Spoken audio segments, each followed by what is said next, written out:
So, a quick little video about my x739, the way I've got it set up. Just talk about some of the changes I made with the overhead panel and what's all going on there. First, I wanted to point out that if I can flip this camera around, let me try it here. Are these Sena headsets I use when riding motorcycles on my Indian. And what's nice about these Bluetooth headsets is I'm able to not only listen to audio devices but also my phone, so I'm hands-free. And thought that I would use it in the winter time too, so when I'm in the John Deere doing snow, blowing snow, I have access to the phone. And quite honestly, I usually put it in the ram mount cradle that I've got, which you'll see in a little bit, my phone, and then play Pandora.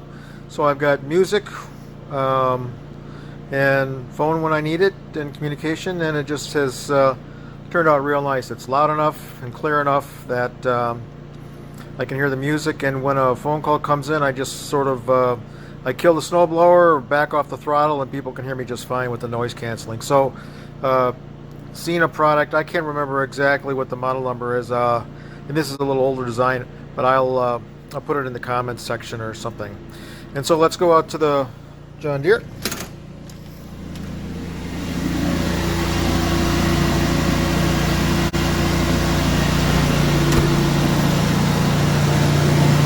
That's the mount for the backup camera.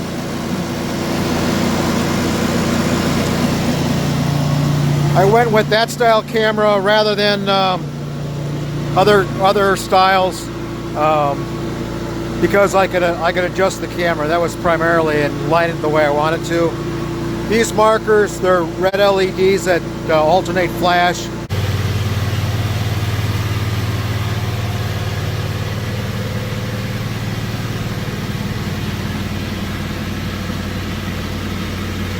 On both sides. The only reason why I hung them on there was honestly I had them, you know, no other reason. And then we'll hop inside and we'll look at the panel in more detail.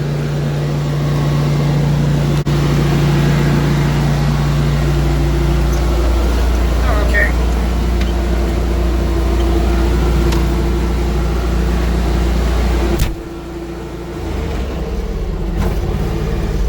We'll just back that down for now.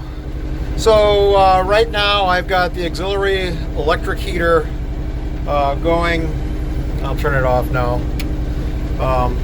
While the initial water heater is going as well. And I fire the electric up just to get the cab temperature warm for a few minutes before I get out. It's already hitting 69 degrees inside. So it warms up pretty fast with that booster heater.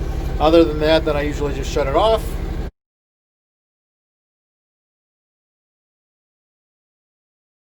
And then I can, you know, I'm out here in regular clothes and I don't bundle up. I don't really have to. So we've got an auxiliary. I just throw it in there just in case. My RAM mount for my phone, along with the USB, so it stays charged all the time. The spots and bars.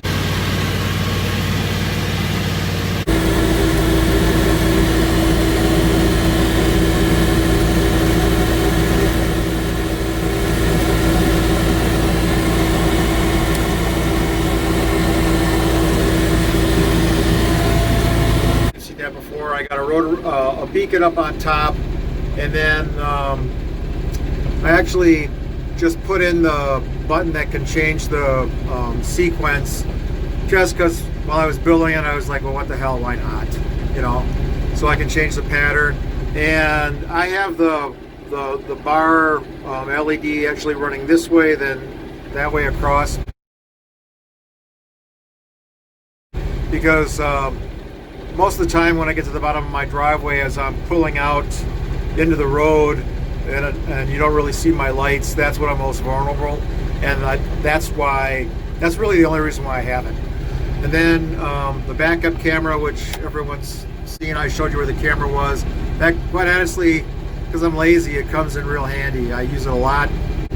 My Snow Chute, I had that button laser etched, and actually it's reverse what you would think.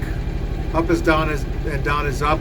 But that's because I used to fly ultralights, and when you push something forward, you're dropping, and when you pull something back, you're coming up. So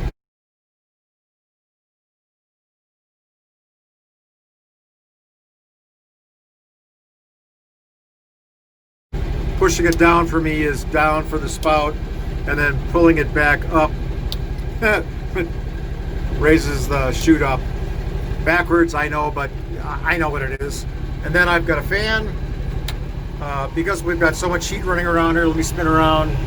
I bought one of these cheapy 12-volt fans that I have wired up into it, and that helps to get some of the heat that's up here on the top of the cabin and sort of circulate it around a little bit, so it keeps the windshield a little bit better. And then interior lights, I just have these, let me turn around here, these green LEDs that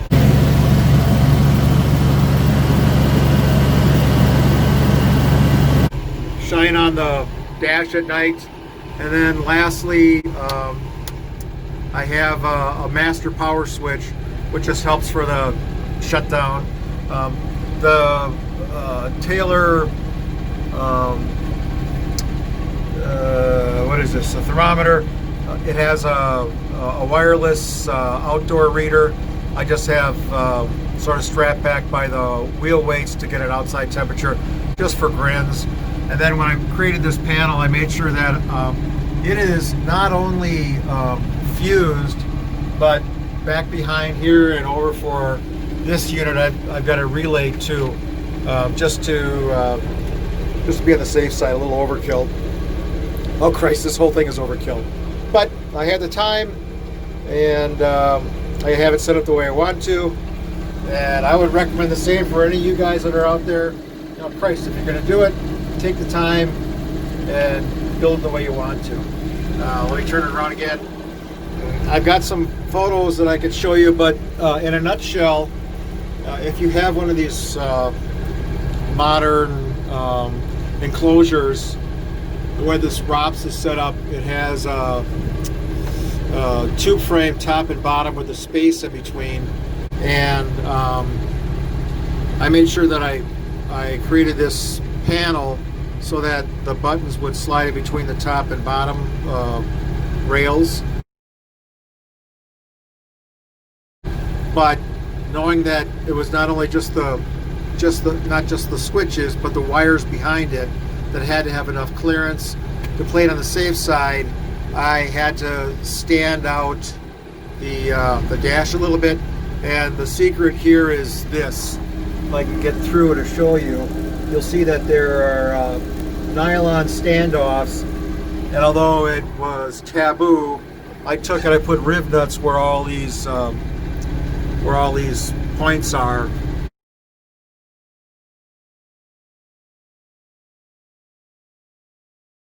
So that I could easily get this panel in and out if I needed to service it. And so it's got a couple holes in it, but I don't plan on rolling this thing anytime soon, and even if it did, I got a feeling it would still hold together. So in a nutshell, that's my system. I got a little spot down the bottom of the driveway where the plow came through and they can't get to my mailbox, so I'm just going to punch it out real quick. In the little bit of time that we've been here, the temperature's even raised a little bit more. I'm up to 70 degrees. There are times when I'm in here where it's, you know, darn near 80. So, but, you know, 70, 65, 70, whatever it winds up, depending on how cold it is, it's pretty comfortable. I do try to do my best to track down when I can to sort of tighten things up. So you see little spots where I've got foam kind of stuffed in every little hole that I can find. I even took a little carpet runner and basically put slits on it just to plug up those holes a little bit too, just to keep some of the draft in. It seems to work pretty well. So long-winded, way too much information, but I had nothing better to do. This is my 739.